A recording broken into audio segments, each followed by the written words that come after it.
Ron Paul, he is a man who for decades really has been trying to convince Americans that there is a better way, that you don't just necessarily have to choose the D or the R in front of your name. He has for a long time defended the cause of libertarianism. And he's good enough to join us now to describe for us, as we go through these political times in America, when you say there's a better option out there and it's to be a libertarian, what do you mean? Define that for us, Dr. Paul.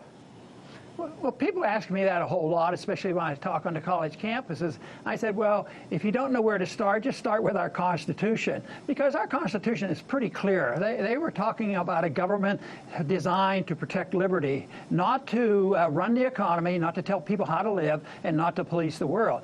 And it's there, but it's been distorted. So liberty to me is just recognizing that individuals have sovereignty. They should own their lives. They can do anything they want. They can abuse themselves as long as they follow one rule, and that is don't ever hurt anybody else. You can't lie, cheat, steal, or hurt people.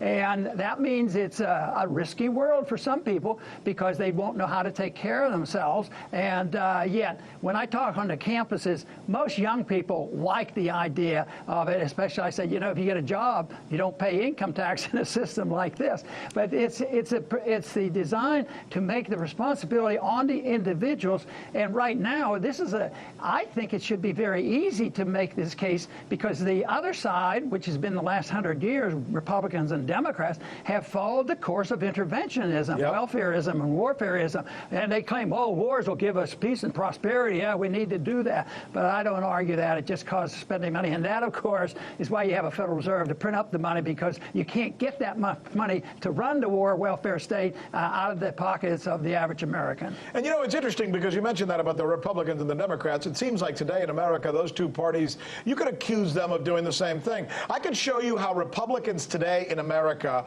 are socialists. They take my money and give it to huge corporations who don't have to pay taxes while I do. That's about as socialist as you come. I can obviously show you how Democrats are socialist. Essentially the same critique points that you could find for one party, I could find on the other one as well. Do you agree? Yes, I would work a little bit on the definitions, but I think that's a good statement. Socialistic, because they're moving in that direction. But you know, some of us in the libertarian movement think that where we're going, we have corporatism, all this favoritism, which you just talked about, benefiting in a narrow sense the big corporations and the banks. But that usually leads me, since the great Austrian economist said, that will eventually lead to a fascist system. You know, the combination of big business and government, and we are so close to that. You know, boy, when I look at what's happened in medicine, it's corporatism all over. Insurance companies and the drug companies and the management companies. It's big business, and that has been supported. You know, Obamacare was a corporatism program. It wasn't socialized medicine. It was socialistic. But I think what we're hearing today, though, is a more absolute socialist system. But socialism comes in different forms. Fascism is socialistic, communism is, and extreme welfareism and corporatism. It's taken from one and given it to somebody else that hasn't earned it. So let me close then by having you redefine what you just said, because I think that's noteworthy, if not newsworthy, to suggest that what we are experiencing right now, or heading toward in the United States, is as much fascism as it is socialism. Is that what you're saying? Yes, it would be, and there's a place where it turns over, it becomes totally socialistic because it controls every single thing. But if they keep things named in a business, it doesn't get rid of the socialism. If the government moves in, they benefit one group over another, they regulate things, and the people who write the regulations are the people who benefit.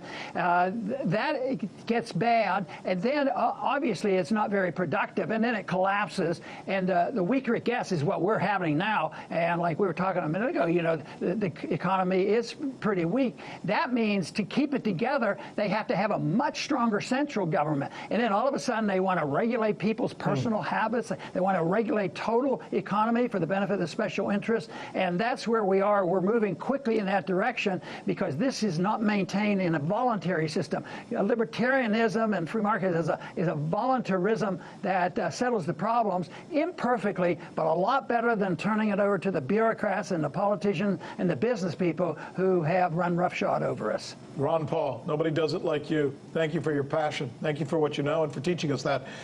My thanks one more time. We will make America great again.